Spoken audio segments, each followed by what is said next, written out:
Guys, welcome back to my channel. आज आम्ही पोहोचलो होतो भव्य आणि ऐतिहासिक मेहरानगड फोर्टमध्ये. हा किल्ला पाहताच खरंच राजेशाही फील येतो. उंच डोंगरावर वसलेला हा फोर्ट पूर्ण जोधपूर शहराचा सुंदर व्ह्यू दाखवतो.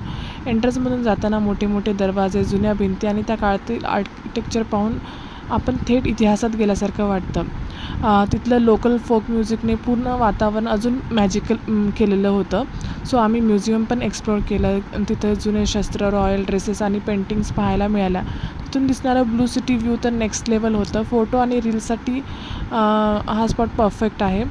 फोर्टमध्ये फिरताना हलकासा वारा, सुंदर सनसेट वाईब्स आणि त्या शांत वातावरणामुळे हा अनुभव अजून स्पेशल झाला आहे. इतिहास, ब्युटी आणि रॉयल वाईब्स एकत्र अनुभवायचे असतील तर हे प्लेस डेफिनेटली विजिट करायला पाहिजे. आणि हो हा मेहरानगड फोर्ट हा किल्ला 1459मध्ये राव जोधा यांनी बांधला होता. हा भारतातील सर्वात मोठ्या आणि भव्य किल्ल्यांपैकी एक मानला जातो. सो आजही इथल्या मजबूत भिंती, सुंदर राजवाडे, इतिहास सांगणाऱ्या कुलाबी पर्यटकांना त्या राजेशाही काळाची आठवण करून देतात. जर तुम्हाला हा व्लॉग आवडला असेल प्लीज लाईक, शेअर, सबस्क्राईब करा. बाय.